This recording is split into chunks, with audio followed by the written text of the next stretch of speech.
कि 1947 में युद्ध विराम गलत था, सरदार पटेल चाहते थे कि वार कंटिन्यू रहे, तब हम पीओके छीन लेते। नेहरू जी की सरकार का फेल्योर है। ब्रजेश जी, आज पंडित जवाहरलाल नेहरू जी की पुण्यतिथि है। मैं उनको नमन करता हूं और उनके एक ऐसे विजन को कि जब पूरा विश्व दो पोल में बटा हुआ था, तब आजाद हुआ भारत जो गरीबी से जूझ रहा था, उसके मुखिया पंडित नेहरू ने गुट निरपेक्ष राष्ट्रों की स्थापना किया और 150 से ज्यादा राष्ट्र पंडित नेहरू जी के पाले में आए। तो एक ऐसे विदेश नीति के प्रणेता पंडित नेहरू जी का आज पुण्यतिथि है और मोदी जी उनको सूरज को दिया दिखाने के लिए जाने जाते हैं, जो नॉन बायोलॉजिकल हैं, जिन्होंने 11 सालों में 73 देशों की यात्रा की मोदी जी ने, और भारत पाक युद्ध के दौरान एक भी देश भारत के साथ खड़ा नहीं हुआ। भारत अलग थलग पड़ा।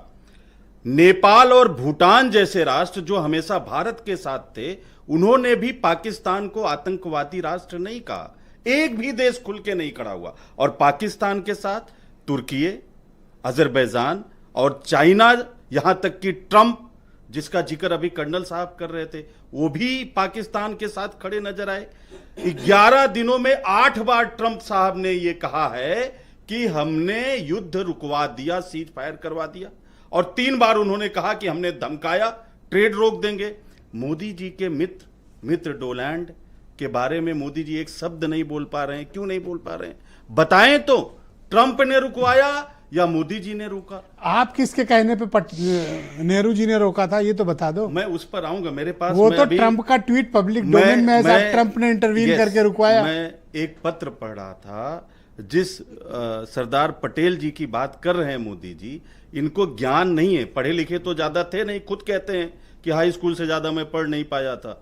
राजीव शुक्ला जी के साथ इंटरव्यू है, देश देख चुका है। इनको ये बताइए कि इनके देश पांडे थे, वो बिहार में जाके भाषण कर रहे थे कि पंडित नेहरू, मौलाना आजाद और सरदार पटेल को तत्काल फांसी दे देनी चाहिए। और तत्कालीन राष्ट्रपति राजेंद्र प्रसाद जी ने श्यामा प्रसाद मुखर्जी को 29 जनवरी 1948 को पत्र लिखा कि ये चीजें बड़ी गंभीर है। अभी कह रहे थे कि जब देश की बात होती है तो हम जो बेस्ट होगा उनको चुनेंगे। और हम दुनिया को मैसेज देना चाहते हैं कि विपक्ष और सत्ता पक्ष जिस सरदार पटेल जी के जज्बे को आप कैसे हिंदू देखेंगे? महासभा और आरएसएस के लोग फांसी पर लटका देना चाहते थे, आज सोचिए, देखते रहे इंसान की हालत क्या हो गई। ये तो अच्छी बात कही ना। और सुनिए, ये क्यों हुआ? ये कोई ज्ञान और सुन लीजिए, ज्ञान और गुणवत्ता के दम पर इन लोगों को नहीं भेजा है। 73 देशों की यात्रा के बाद जब भारत अलग थलग पड़ गया, कोई भारत के साथ खड़ा नहीं हुआ, तो ये मजबूरी थी कि डिप्लोमेसी के लिए उस पार्टी के नेताओं को या उन लोगों को भेजा जाए जो लोग विदेश नीति को समझते हैं। इसलिए विदेश मंत्री रहे सलमान खुर्शीद साहब, आनंद शर्मा जी, मनीष तिवारी जी, एक से एक पुरोधा मनीषी लोग हैं सबको आपने और ये हाई स्कूल से ज्यादा पढ़े हुए, बाकायदे तमाम विदेश नीति पर, विदेश से हमारे संबंधों पर कितनी किताबें लिख चुके एक हैं। और ये मोदी जी जब अलग पड़ गए, ये इनको पहले करना चाहिए था। हैं, कितने काबिल बांसुरी स्वराज हैं, कितने काबिल लोग हैं, तेजस्वी लोग हैं बीजेपी में, बड़े तेजस्वी ओजस्वी लोग हैं, तो भेज लेते।